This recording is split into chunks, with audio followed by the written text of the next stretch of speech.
Welcome to Bake to the Future.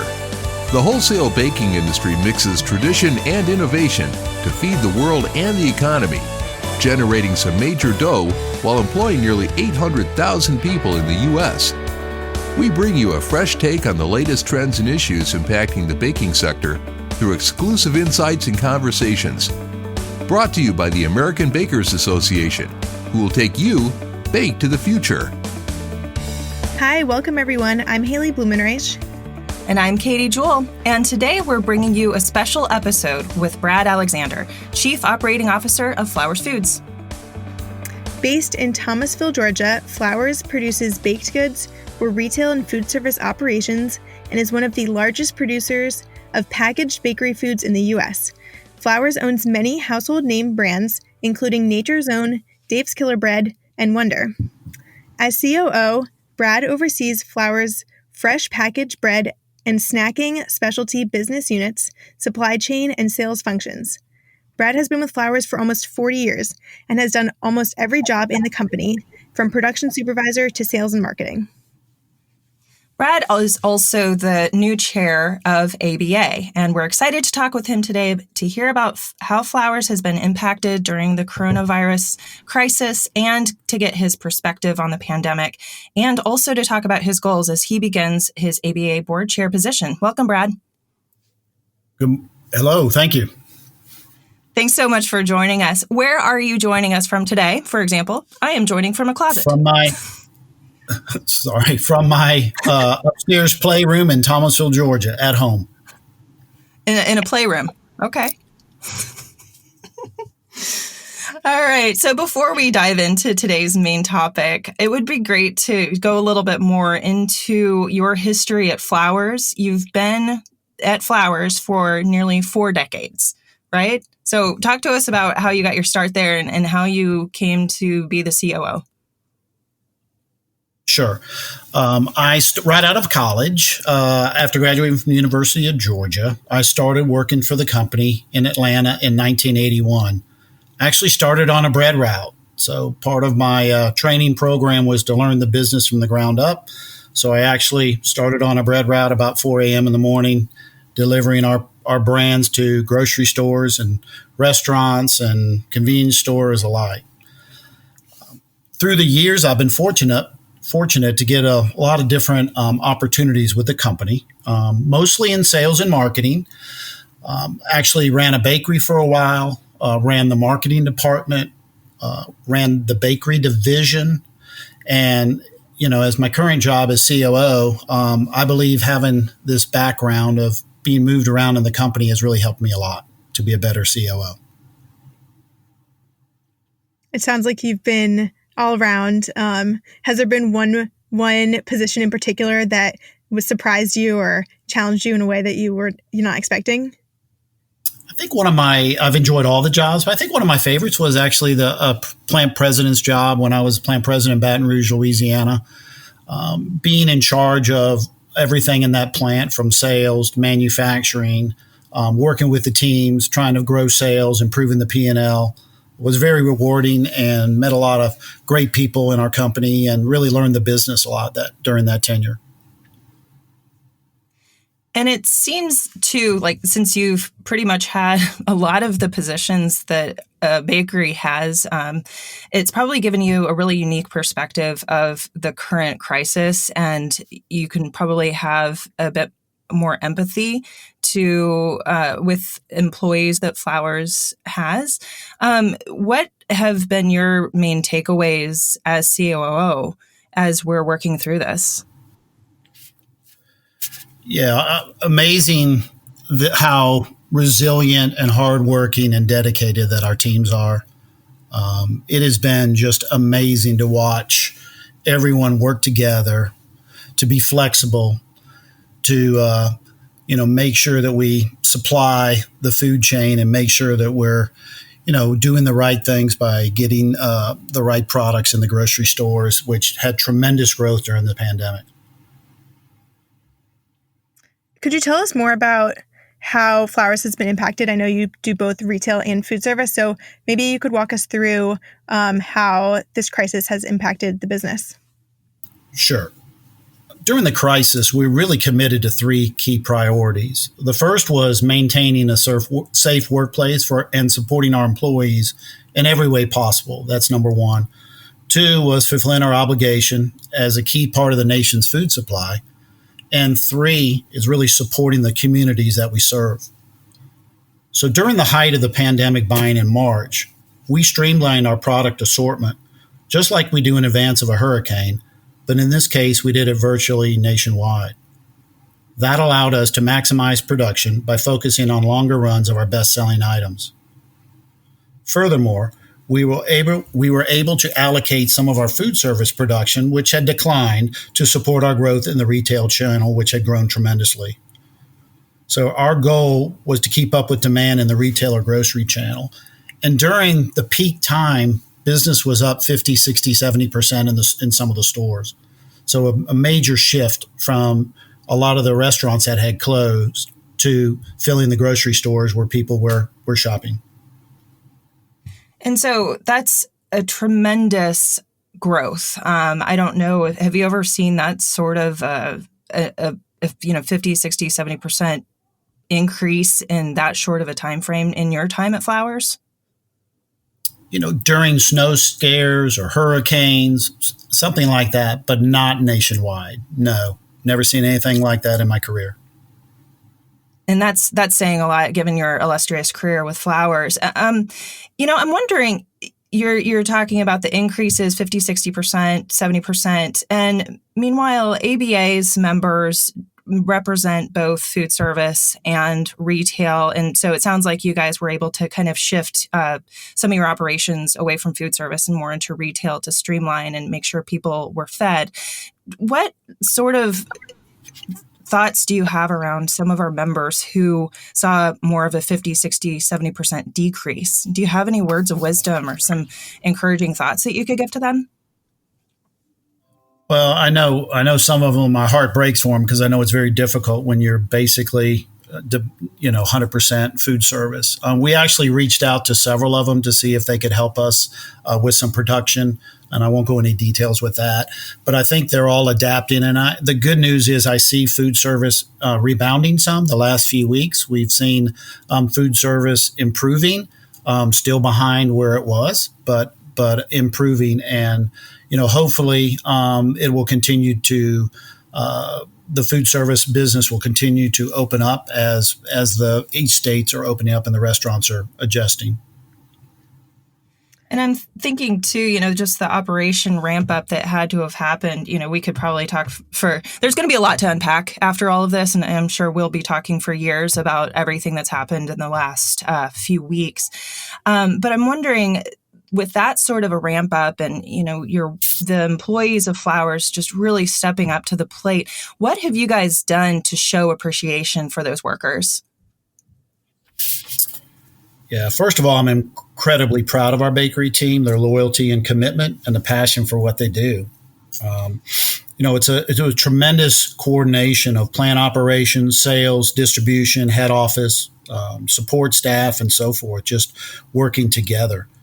But what we did in April was recognize the efforts of our frontline workers, and we announced a $6.2 million appreciation bonus. So, trying to thank them for helping us through the pandemic, we did give them a $6.2 million appreciation bonus for the frontline workers.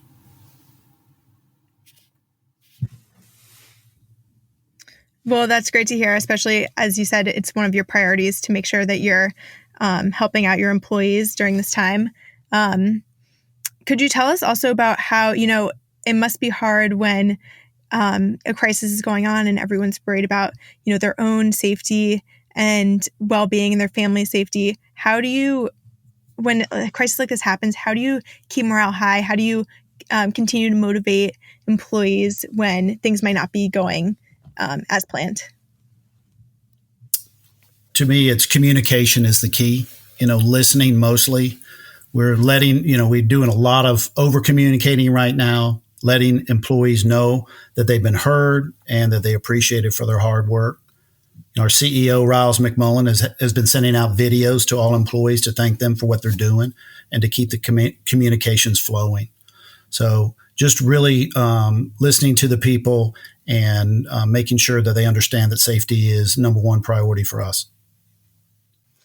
So, Brad, let's talk a little bit about community involvement. When we say community, oftentimes we're talking about a singular town or a county or a smaller area. But with Flowers having 46 bakeries and nearly 10,000 employees, when we talk about community and Flowers, we're really talking about the United States. And how are your bakeries and how is your company getting involved with community during this crisis? Yeah, I'm extremely proud of the job that our bakeries have been doing across the country. They've always had a close connection with the communities they are located in, but they've continued to reach out and support those in needs during these difficult times. What they're doing has been simply amazing. Countless donations of food and supplies from our bakeries to local food banks, hospitals, and first responders have been made around the country. I'd like to give a special shout out to our food service team, who worked with Feeding America's regional warehouses to provide 1.7 million buns from our underutilized food service lines to help fill their affiliated food kitchens. Also, we just announced that our annual shareholder meeting this year will be via the web, and so we are donating a portion of the normal meeting expenses to the Second Harvest of South Georgia, which will be able to feed 450,000 meals with our donation. That is an insane amount of giving back to the community. And when we say community, I think in the case of Flowers, we really mean the nation. So while your company employs more than 10,000 people, you're feeding millions. And I think that some of the lessons and some of the things that you guys are doing can be easily replicated, even if you're not the size of a Flowers. Absolutely. We charge all of our bakeries to get involved in their local communities. And whether you're one or 46 like us, if you get involved in your community, you can always help those in need. And that's part of our responsibility as corporate America. And, and I think that some people, when you say corporate America, they just think like, oh, big, bad corporate America. But really, your Flowers' main business is bakery. And I just think that the work that you guys are doing just really speaks to the heart of how Flowers even started more than 100 years ago. I agree. It's really inspirational, I think, as everybody's been stepping up. And so, have you heard any stories from different plants of, either these inspiration stories or situations where workers are kind of overcoming these swift changes? Do you have any anecdotes that you could share with us that you've heard? Yeah, a few. For example, I know that in Philadelphia, our Tastykake Bakery, which is a big facility for us in Philadelphia, has went to the local hospitals and donated thousands of snack cakes just as a little thank you to the employees. And it's such a passionate brand in that area that people love Tastykake.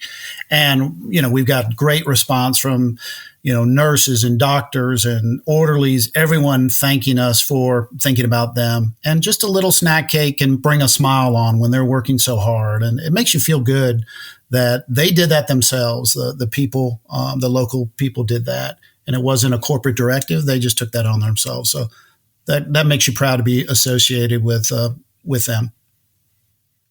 For sure. It is nice to hear those glimmers of happiness in very, very grave situation. Kind of shifting gears a little bit, talking about your new role as ABA chair.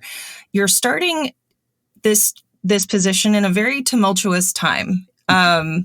What are some of your goals? What are some things that you're thinking about as we start to move into recovery? And how do you see Flowers starting to move out of this? And how do you see ABA and your position helping the industry start to recover? And my key priorities as ABA's new chair really are first to listen to all the ABA members and to help facilitate solutions to their problems or concerns. So be a good listener. Also want to make sure that the ABA members understand all that is available to them. Just a perfect example when, to me, ABA is such a great resource. When we were looking to find additional masks during this pandemic, we called ABA and they were able to help us with a source that we weren't aware of to be able to get additional masks as we were using more than our normal allotment that we had. Also, I want to make sure that all ABA members understand how to get involved in all the committees at ABA. So really, you can take advantage of ABA if you're involved and you're in the committees and you understand all that ABA has to offer.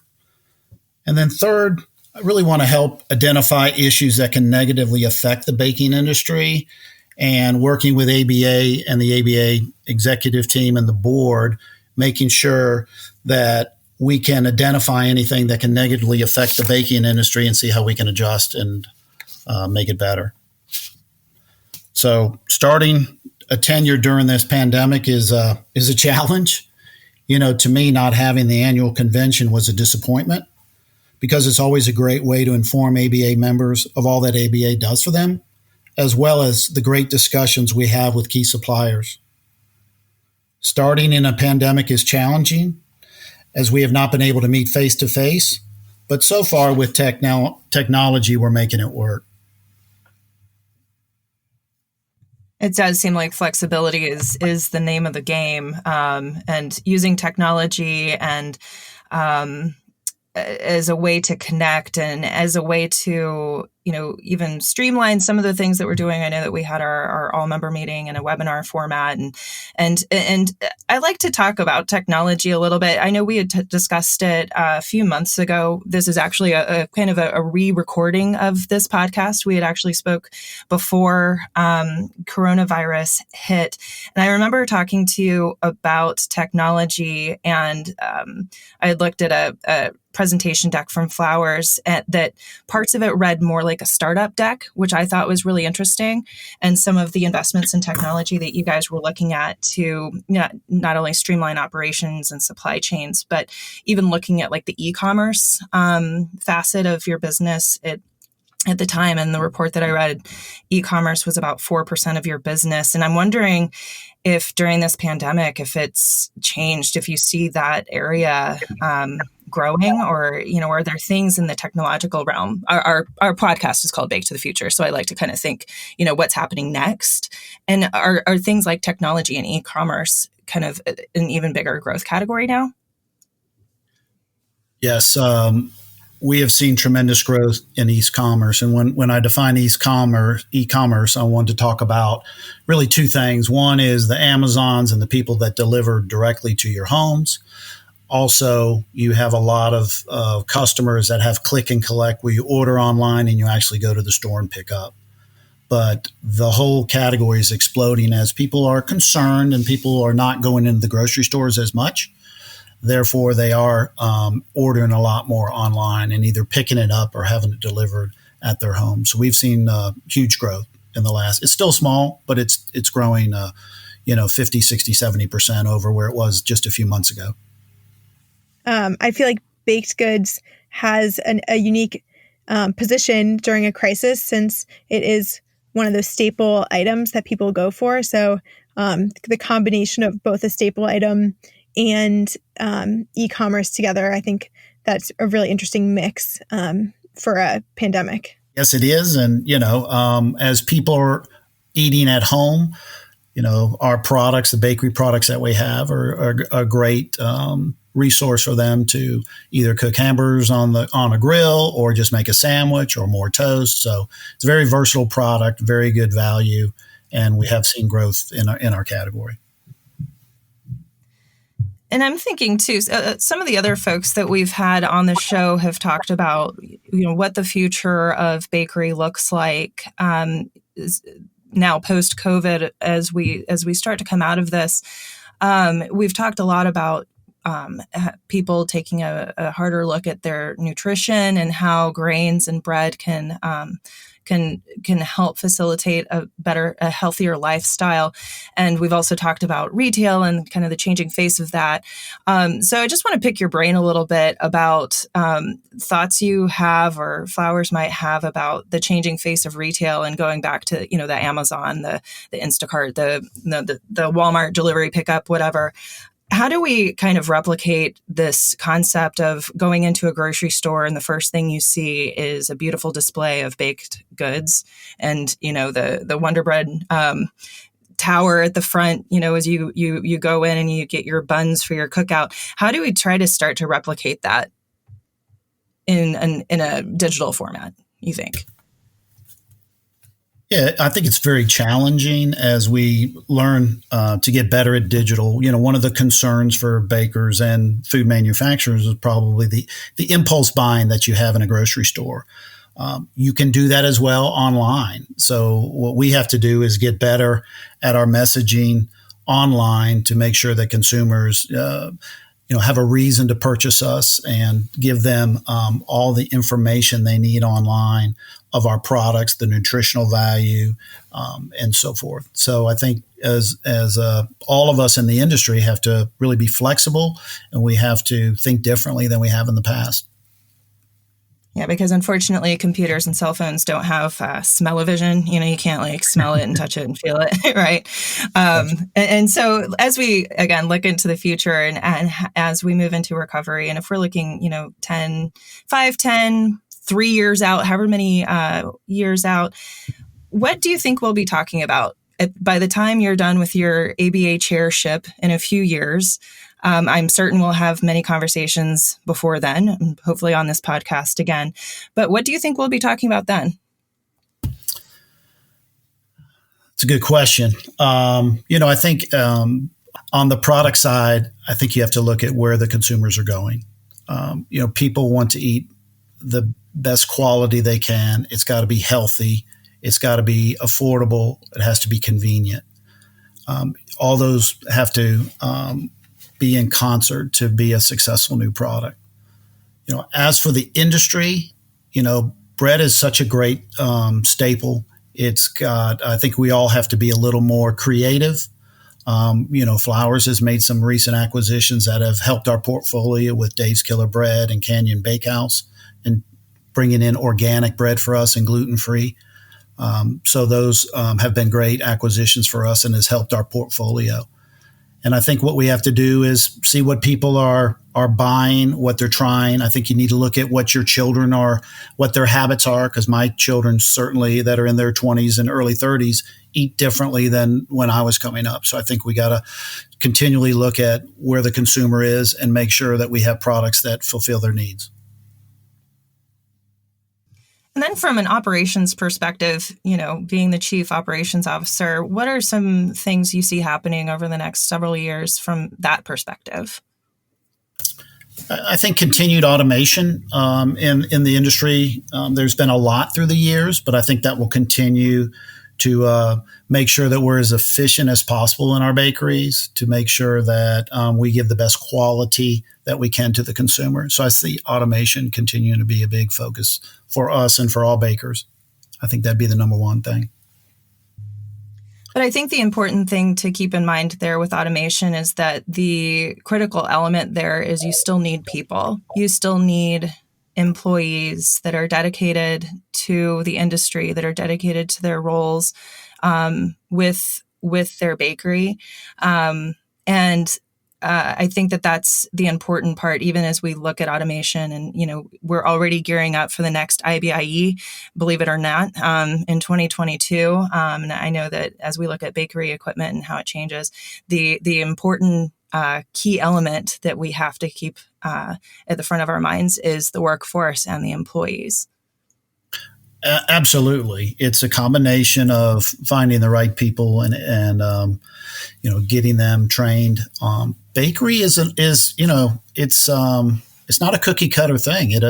Each day it's a little different as you have different temperatures in the bakery, as you have different quality of flour coming into the bakery. So you have to have bakers that understand how to adjust, because you do have to adjust. So it's really a combination of finding the right employees as well as automation that will lead to winning in the marketplace. And those employees have to be trained pretty quickly. Are you guys onboarding a lot of new employees right now, given the increases in demand? And kind of how are you tackling that? Yeah, right now, we are not onboarding that many additional people. Although our volume is up in the retail, our food service business is down.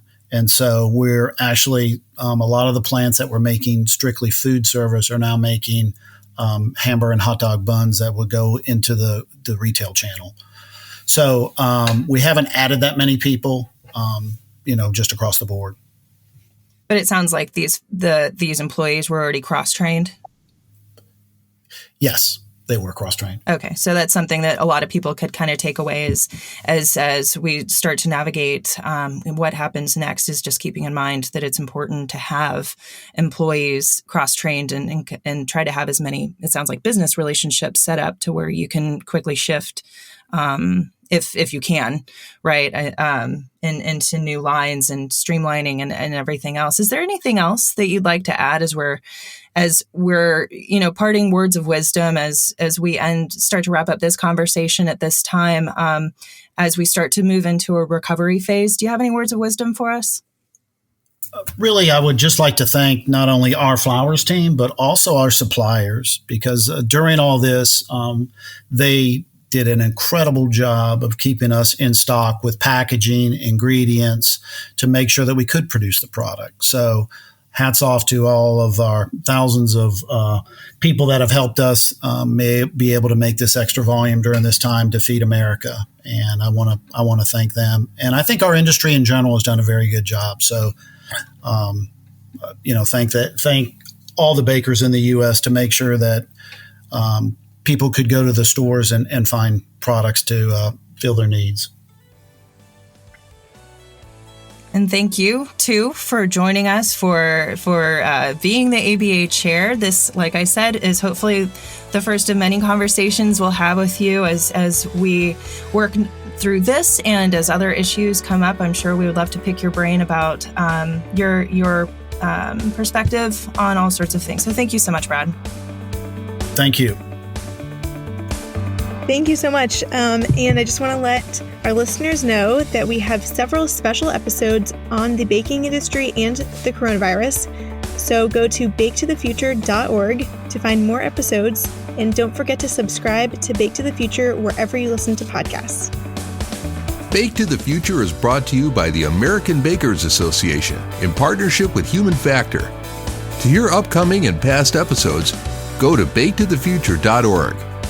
Bake to the Future is produced by Haley Blumenreich. Audio engineer is Blake Alton. And A Slice of the Action is written by the American Bakers Association's Government Relations team.